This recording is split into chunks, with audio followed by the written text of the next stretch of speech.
In today's video, I'll be answering your music business questions. My desire is that these answers will help you whether you need it now or later. So let's get right into it. The first question is, do music videos need ISRC and UPC codes? Yes, they do. Music videos do need separate ISRC codes, especially if you want to submit to different sites specializing in streaming. I definitely would take the time to have a separate ISRC code assigned. Well, do music videos need a UPC code? Music videos do need UPC codes if you're planning to sell it in any form. Now, depending on what platform you want to submit to, they may or may not require one, but it's always good to check. Question number 2. I am a non-affiliated publisher in HFA, which is the Harry Fox agency. Will I still receive royalty payments from them, or do I need to affiliate in order to receive any payment? You don't need to affiliate in order to receive payments from them. My advice to you also would be, as a non-affiliated member, to be sure to read and opt in on the appropriate licenses that they offer in your accounts so that you can receive all of the money that you're entitled to. Question number 3. Say you put a song up on iTunes and you have 5 people involved.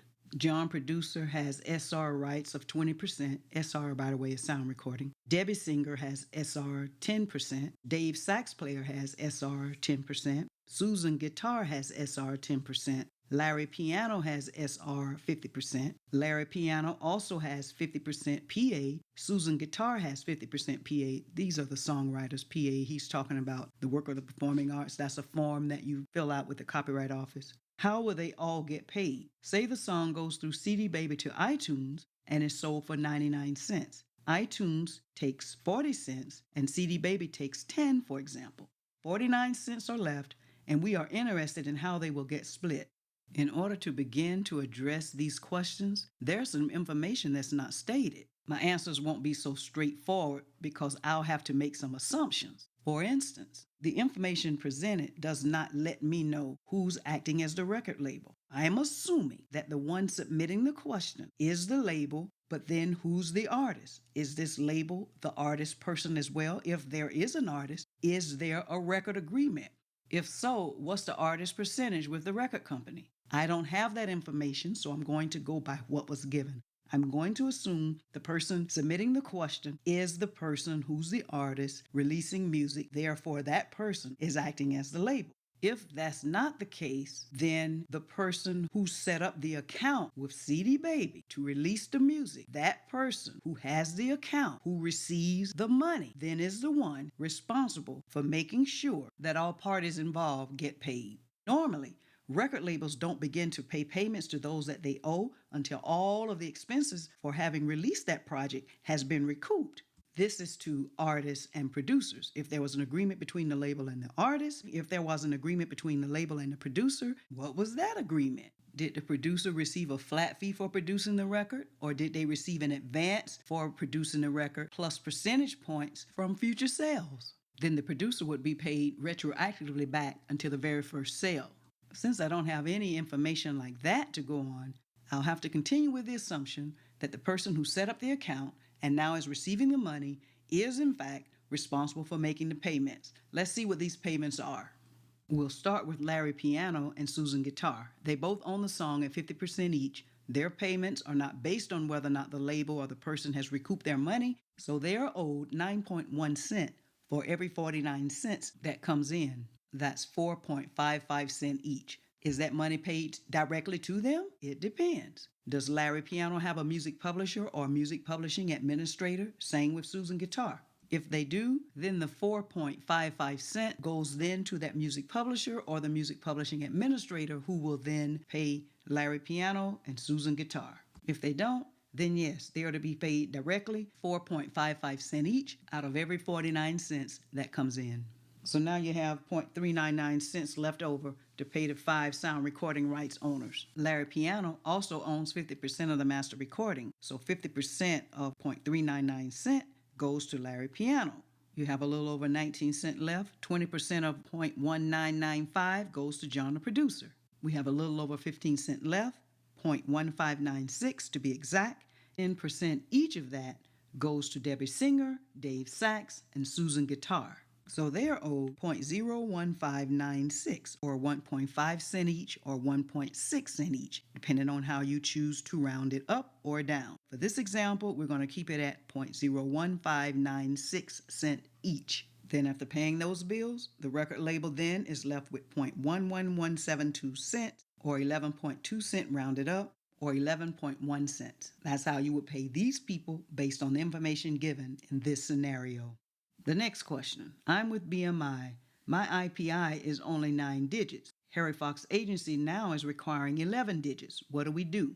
HFA responded, if your IPI number is 9 digits, but our forms are asking for 11, please try typing your number with 2 zeros at the beginning of it. The standard number of digits were recently increased. Next question. If you co-wrote a song, but one writer is not, say, a BMI member, and I have credited a co-writer via CD Baby on a song as an unaffiliated writer with his name, do I still get an ISWC or does he have to join, say, BMI first? The unaffiliated writer would definitely need to join a PRO in order for the performing rights organization to assign an ISWC number. If that number is missing, that's why. Next, but similar question, I can't find my ISWC in my PRO society, only my ISRC. Why do you think that happens and where can I find it? Either some information is missing, as we just stated in the previous question where a writer was unaffiliated, or the song registration has been newly registered with the PRO and they've not yet assigned it, but they will. And you'll find it inside of your dashboard in your PRO's account. Next question. Is the old system of registering 10 songs for $55 still effective? Yes. Registration with the Library of Congress gives injunctive relief should someone infringe upon your intellectual property without your permission. You have a right to sue them, and if you win that suit, you can receive punitive damages for them having used your material, and you can also recover any attorney's fees or costs should that ruling go in your favor. So because your 10 songs may have one number assigned to all 10 songs versus 10 separate registration numbers assigned, it does not make it less effective.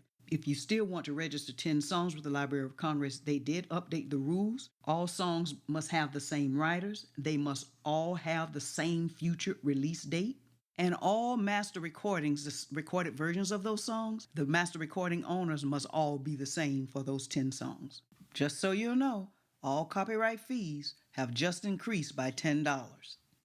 My last and final question for this segment. I'm having a really tough time figuring out what genre my music fits into. What ideas and or techniques would you recommend I try so I can figure out my niche and nail the genre and subgenre? My response? Can you think of any artist that does music similar to yours? What music out there feels and sounds like a good fit for your music? First, start with the broad genre. You should be able to start by eliminating those genres you know for sure is not you. Is it rock music? Is it folk? Start by eliminating and then listen to music from different genres to see where yours would fit best.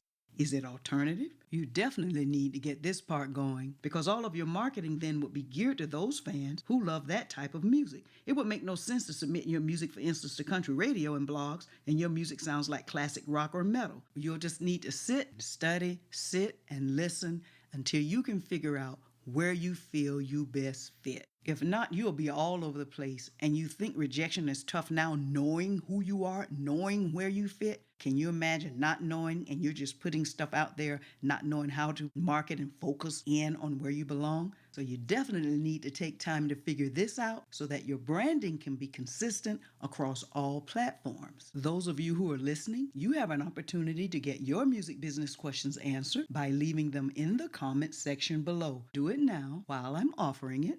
If you don't have any questions at the moment, but you'd like to see more of these type videos, also let me know in the comments below. I'm Maria Watkins, empowering you to handle your music's business. Take care, stay well, and have a great day.